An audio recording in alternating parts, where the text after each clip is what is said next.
চিন্তা করে দেখেন, এখানে বাইতুল্লাহর আদলে ঘর বানায়া এটার চারদিকে তাওয়াফ করতেছে, এটা কত বড় ধৃষ্টতা হতে পারে। এটা পৃথিবীর যেই কোনো রাষ্ট্রে হলে এই জাতীয় ব্যক্তিদের তাদের ফাঁসি হয়ে যেত। লাশ তুলে পোড়ানো এটা একটা গর্হিত কাজ। আর এই আমাদের যে সুন্নি ভাইরা যারা অতি ভালোবাসার কথায় অতি আবেগী, এই লোক একটা কাট্টা মুশরিক, একেবারে কাট্টা মোরতাদ, এই লোকের পক্ষে তারা এখানে মিছিল দিতেছে।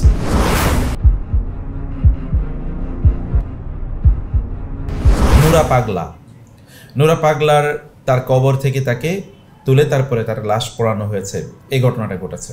নুরা পাগলাকে 1980, 81, 82 এই সকল সময়ে সে ঢাকার শাহালি মাজার অথবা ওই যে হাইকোর্টের মাজার, ওই মাজারে বিশাল বড় শিকল পরে গাঁজা খাইতো ওইখানে বৈশা। এরপরে অঞ্চলে চলে এসে এখানে সে তার নিজকে মাহাদি দাবি করেছে, ইমাম মাহাদি, এবং সে নিজে নতুন করে কলমা, নতুন কালেমা যেটাকে বলে কলমা, নতুন কালেমা তৈরি করেছে। সে কোরআনকে বলেছে ভুয়া পত্র, এ কোরআন এটাকে ভুয়া, এবং এই কোরআনের বাইরে সে মানুষকে বলেছে এগুলো কোনো কিছু না। নতুন করে সে মানুষকে দীক্ষা দিয়েছে, কারণ নামাজ নাই, কোনো কিছু নাই, নারী এবং পুরুষদের অবাধ বিচরণ, এগুলো সে করে করে বেড়াতো এবং বিভিন্ন ধরনের এত বিকৃত কথাবার্তা বলেছে। সবগুলো জিনিসই তার বিরুদ্ধে ধর্ম অবমাননা এবং ব্লাসফেম যেটাকে বলা হয়, এবং লোক মোরতাদ হয়ে গেছে বহু আগেই। কিন্তু দুর্ভাগ্যজনক আমাদের দেশে যেহেতু রাষ্ট্রীয় কোনো এমন আইন নাই, যারা অন্যায় করবে বা এরকম ধর্মদ্রোহিতা করবে তাদের বিরুদ্ধে শাস্তিমূলক ব্যবস্থা হবে, এরকম কোনো আইন যেহেতু নাই, আর বিগত একটা লম্বা সময় জুড়ে যেহেতু আমরা এই জাতীয় ব্যক্তিদেরকেই পৃষ্ঠপোষকতা করেছে, আমরা দেখেছি রাষ্ট্র দিকে পৃষ্ঠপোষকতা করেছে, সে কারণে তাদের বিরুদ্ধে কোনো কিছু করা যায় না।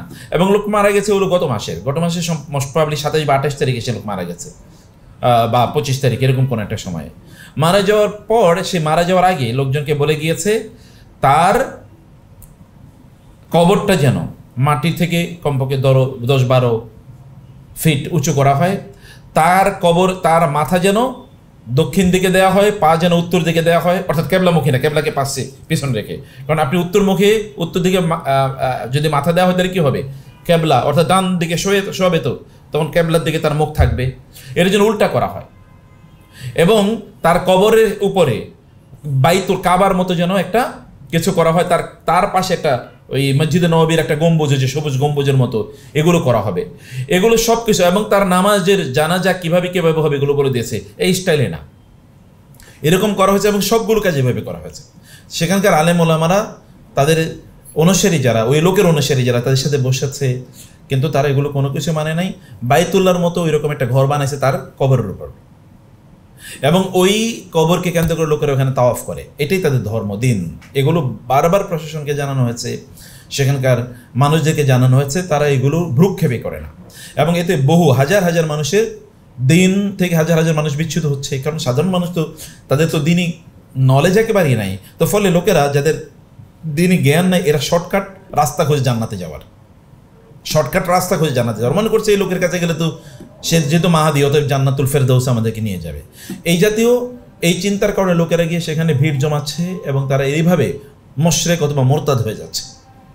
তো সেখানকার সাধারণ মানুষ যখন বিক্ষুব্ধ হয়, তখন তো এটা কে করে না করে, আলেমরা এগুলো নিয়ে অনেকবার কথাবার্তা বলেছে, লোকেরা জড়ো হয়েছে, আলেমরা তাদেরকে বলেছে আমরা এটা প্রশাসনিকভাবে শরিয়া ম্যান্ডেটেড পদ্ধতিতে আমরা এটা কাজ করতে চাই। কিন্তু মানুষ যখন বিক্ষুব্ধ হয়, মানুষের তো ধর্মীয় জ্ঞান কম, যেটা ডক্টর আবদুল্লাহ জাহাঙ্গীর রহমাহুল্লাহ বলতেন, বাংলাদেশের মানুষের ধর্মীয় জ্ঞান কম কিন্তু ধর্মীয় আবেগ বেশি।